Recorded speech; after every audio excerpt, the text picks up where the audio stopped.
Pandian store சீரியலில் today எபிசோடில் நம்ம முத்துவேலு படுத்துட்ருக்காரு. அப்போ வந்து பார்த்தீங்கன்னா நம்ம குமர்வேலு வந்து அந்த ஆக்சிஜனை எடுக்கிறதுக்காக பார்க்குறாங்க. சரியான நேரத்தில் நம்ம சக்திவேல் இருந்துட்டு டேய் என்னடா பண்ணுற அப்படின்னு சொல்லிட்டு கேட்கவும் பயந்து போயிட்டு அப்பான்னு சொல்லிட்டு வெளியில் ஓடி வந்துடுறாரு. அதுக்கடுத்ததாக நானும் பார்த்துக்கிட்டே இருக்கேன், என்னடா ஆச்சு உனக்கு அப்படின்னு சொல்லிட்டு கேட்டுக்கிட்டு இருக்காரு. ஆனால் அவன் எதுவுமே சொல்லாமல் அங்கே வர போலீஸை பார்த்த உடனே பயந்து அங்கேருந்து ஓடி போயிடுறாங்க. அதுக்கு அடுத்ததாக இவனுக்கு என்னாச்சு, எதுக்காக இப்படிலாம் நடந்துக்கிறான் இவன் அப்படின்னு சொல்லிட்டு சக்திவேல் ஒரு பக்கம் நினச்சிட்டு இருக்கவும் பேஷண்ட் எப்படி இருக்காருன்னு சொல்லிட்டு உள்ளே போயிட்டு போலீஸ்காரங்களாம் பார்க்குறாங்க. டாக்டரும் கூட போகிறாரு. இப்போ எப்படி இருக்கீங்க, நீங்கள் போலீஸ் வந்து உங்ககிட்ட வாக்குமூலம் வாங்குறதுக்காக வராங்க, நீங்கள் நல்லா இருக்கீங்களா, உங்களால் பேச முடியுமா அப்படின்னு சொல்லிட்டு செக் பண்ணுறாங்க. நான் டாக்டர்கிட்ட பேசுகிறேன் அப்படின்னு சொல்லிட்டு டாக்டர்கிட்ட வந்து சொல்லிவிட்டு போலீஸ் கேட்குற கேள்விக்கு பதில் சொல்லிகிட்டு இருக்காரு. உங்களை கீழே பிடிச்சி தள்ளி உங்களை கொல்ல பார்த்ததா சொல்லி கதிர் மேலே உங்கள் தம்பி கேஸ் கொடுத்துருக்காரு, அது உண்மையா, அவர் தான் உங்களை கொல்ல பார்த்தாரான்னு சொல்லிட்டு கேட்டுக்கிட்டு இருக்காங்க. முத்துவேல் இருந்துட்டு ஆமான்னு சொல்லுவாருன்னு சொல்லிட்டு சக்திவேல் வந்து எதிர்பார்க்குறாரு.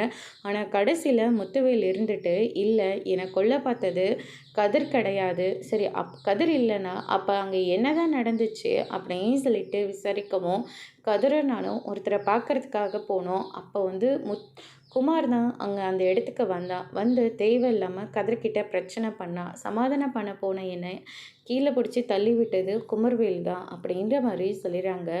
அப்படியா அப்படின்னு சொல்லிட்டு எல்லாருமே ஷாக் ஆகுறாங்க. அதுக்கடுத்ததான் வந்து பார்த்திங்கன்னா என்னென்னு அந்த பரதேச பையனை காப்பாற்றுறதுக்காக என் பிள்ளை மேலே பழிய போடுறீங்களா, இல்லை நான் சொல்கிறது தான் உண்மை, குமார் இருந்துட்டு அவன் தப்பிக்கிறதுக்காக கதிர் மேலே பழிய போட்டிருக்கான் அப்படின்ற மாதிரி சொல்லிடுறாங்க. அதுக்கு அடுத்ததான் வந்து பார்த்திங்கன்னா இந்த சைடு சரி அப்படின்னா நீங்கள் குமார் மேலே கேஸ் கொடுக்குறீங்களா அப்படின்னு சொல்லிட்டு கேட்கவும் அவன் ஒன்றும் தெரிஞ்சு அந்த தப்பு பண்ணலை, தெரியாமல் தான் அந்த தப்பு பண்ணியிருக்கான், அதனால் கேஸ் எல்லாம் வேண்டாம் விட்டுருங்க அப்படின்ற மாதிரி சொல்லிடுறாங்க. கதிர் மேலே எந்த தப்பும் இல்லை, அதனால் கதிரையும் வெளியே விட்டுருங்க அப்படின்ற மாதிரி சொல்லிடுறாங்க. சரிங்க சார், மற்றதெல்லாம் நாங்கள் பார்த்துக்குறோம் அப்படின்னு சொல்லிட்டு போலீஸ் இருந்துட்டு அவர்கிட்ட ஒரு கையெழுத்தை வாங்கிட்டு அங்கேருந்து கிளம்புறாங்க. அதுக்கடுத்து தான் இந்த சைடு நம்ம பழனி இருந்துட்டு பார்த்து என்ன கதிர் மேலே எந்த தப்பும் இல்லைன்னு சொல்லி நாங்கள் அன்னைக்கு அத்தனை தடவை சொல்லிகிட்டு இருக்கோம், ஆனால் கேட்காம கதிர் மேலே இருக்கிற கோவத்தில் கொலைகாரன்னு சொல்லி அவனை போலீஸில் பிடிச்சு கொடுத்தீங்களே, இன்னைக்கு கொலைகார லிஸ்ட்டில் இருக்கிறது யார், உங்களுடைய பையன்தான் அப்படின்ற மாதிரி சொல்லிடுறாங்க. அதுக்கடுத்ததாக போலீஸ் வராங்க. போலீஸ் வந்த உடனே என்ன சார் இதெல்லாம் அப்படின்னு சொல்லிட்டு கேட்கவும் உங்கள் பிரச்சனையை தீர்க்கிறதுக்காக நீங்கள் கதிர் மேலே தேவையில்லாமல் போய் கம்ப்ளைண்ட் கொடுக்குறீங்களா அப்படின்னு சொல்லிட்டு போலீஸை வந்து சக்திவேலை திட்டிட்டு அங்கேருந்து கிளம்பிடுறாங்க. அதுக்கடுத்து தான் வந்து பார்த்திங்கன்னா கதிரை வெளியே கொண்டு வர்றதை யாராலையும் தடுக்க முடியாது அப்படின்ற மாதிரி ஒரு பக்கம் சமகெத்தாக வந்து சொல்லிட்டு இருக்காரு. அதுக்கடுத்து தான் நம்ம வீட்டில் இருந்து அம்மாச்சி, மாரி, வடிவு, ராஜி, கோமதின்னு சொல்லிட்டு எல்லாருமே கிளம்பி வந்துடுறாங்க. வந்த உடனே வந்து பார்த்திங்கன்னா அப்பா கண்ணை முழிச்சிட்டாரா, அப்பாவுக்கு ஒன்றும் இல்லையான்னு சொல்லிட்டு ராஜி கேட்கவும் என்னடா ஆச்சு அப்படின்னு சொல்லிட்டு இந்த பக்கம் எல்லாரும் கேட்டுக்கிட்டு இருக்காங்க. அண்ணனுக்கு எந்த பிரச்சனையும் இல்லை, அண்ணன் கண்ணை முழிச்சு என்ன நடந்ததுன்ற விஷயத்தையும் சொல்லிடுச்சு, இனிமேல் யாரும் பயப்படவும் தேவையில்லை அப்படின்ற மாதிரி சொல்லிக்கிட்டு இருக்காங்க. அண்ணன் என்னடா சொல்லிச்சு அப்படின்னு சொல்லிட்டு கேட்கவும் கதிர் மேலே எந்த தப்பும் இல்லை, கதிரும் ஒன்று அண்ணனை பிடிச்சி கீழே தள்ளியும் விடலை, அங்கே என்ன நடந்திருக்குன்னு அண்ணன் நல்லா தெளிவாகவே சொல்லிட்டாரு, என்னடா ஆச்சு அப்படின்னு சொல்லிட்டு கேட்கவும் கதிர் குமர்வேலு தான் அண்ணனை பிடிச்சி கீழே தள்ளி விட்டுருக்கான் அப்படின்ற மாதிரியே சொல்லிடுறாங்க. இதை கேட்டோடனே மொத்த பேரும் வந்து ஷாக் ஆகுறாங்க.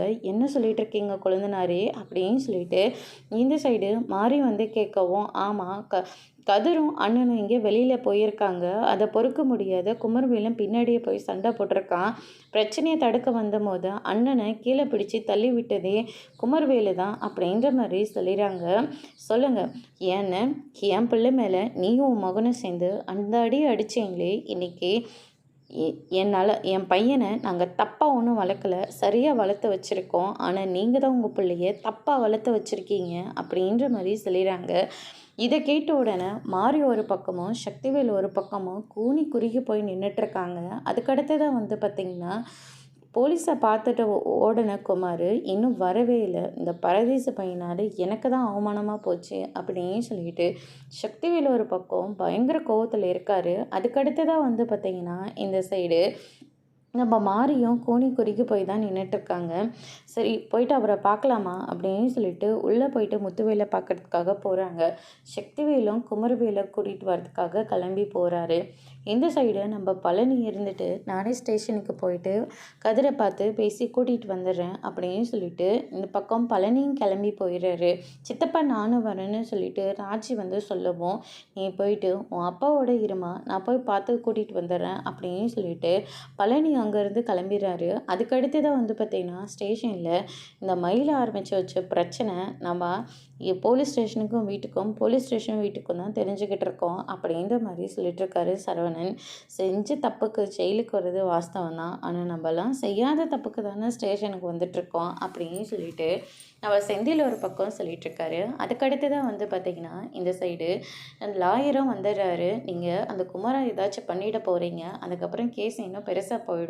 கதிர காப்பாத்தவே முடியாது அப்படின்ற மாரி சொல்லிட்டுருக்காங்க. அதுக்கடுத்து தான் பழனி வந்துடுறாரு.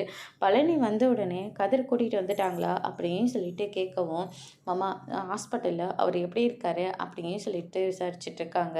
அண்ணன் கண்ண முழிச்சிருச்சு. வாக்குமூலமும் கொடுத்துருச்சு.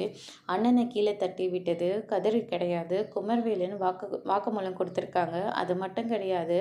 அண்ணன் வந்து கேஸே வேண்டான்னு சொல்லி விட்டுட்டாரு அப்படின்ற மாரி சொல்லிடுறாங்க. நம்ம வீட்டு பையனை ஜெயிலில் பிடிச்சி வச்சுருக்காங்க.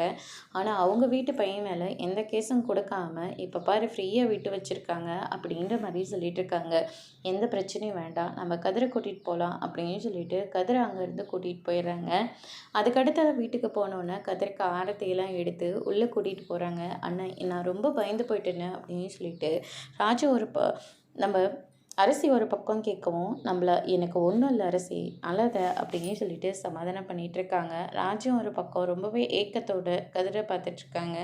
நம்ம கோமதி இருந்துட்டு போலீஸ் எல்லாம் ஒன்று அடிக்கலடா அப்படின்னு சொல்லிட்டு கேட்கவும், அப்படியெல்லாம் யாரும் என்னை அடிக்கலம்மா, அம்மா ஹாஸ்பிட்டலுக்கு போனீங்களா, மாமா எப்படி இருக்காரு அப்படின்னு சொல்லிட்டு கதிர் வந்து கேட்டுக்கிட்டு இருக்காங்க.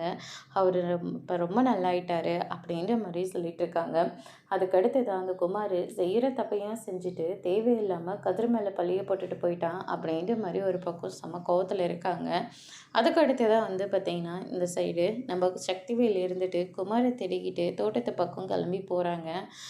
அதுக்கப்புறம் ஆஃபீஸ்க்கெல்லாம் ஃபோன் பண்ணி குமாரவேல் அங்கே வந்தானான்னு சொல்லிட்டு விசாரிச்சுட்ருக்காங்க. எங்கேயும் வரல அப்படின்ற மாதிரி ஒரு பக்கம் சொல்லிகிட்ருக்காங்க. இந்த சைடு நம்ம மீனா ஒரு பக்கம் ராஜி என்னையும் கடத்தும் போதே அந்த குமார் மேலே கேஸ் கொடுத்துருக்கணும் அப்படின்ற மாதிரி சொல்லிகிட்ருக்காங்க. ஆமாம் நானும் அவனை மன்னிச்சு விட்டுருக்கக்கூடாது, காலம் முழுசும் அவனை ஜெயிலே வச்சுருந்துருக்கணும் அப்படின்ற மாதிரி ஒரு பக்கம் சொல்லிட்டு இருக்காங்க. நடந்து முடிஞ்சிருச்சு, இனிமேல் அதை பற்றி பேச வேண்டாம்னு சொல்லிட்டு வீட்டில் எல்லாரும் ஒரு பக்கம் சொல்லிட்டு இருக்காங்க. அதுக்கடுத்து தான் வந்து பார்த்தீங்கன்னா, சக்திவேல் இருந்துட்டு தோட்டத்து பக்கம் தான் இருக்கான் அப்படின்னு சொல்லிட்டு குமரவேலை பார்க்கறதுக்காக போகிறாங்க. அங்கே குமரவேல் இருக்கிறத பார்த்த உடனே அவரை போட்டு அடின்னு அடிக்கிறாரு. எவ்வளோ தைரியம் இருந்தால் நீ அண்ணனவே கொல்ல பார்த்துருப்ப அப்படின்ற மாதிரி சொல்லிட்டு இருக்காங்க. அதோட இன்னைக்கான எபிசோட் முடிச்சிருக்காங்க. இனி பாண்டிய ஸ்டோர் சீரியல்ல அடுத்தடுத்து என்னெல்லாம் நடக்க போகுதுன்றதை வெயிட் பண்ணி பார்க்கலாம். தேங்க்யூ.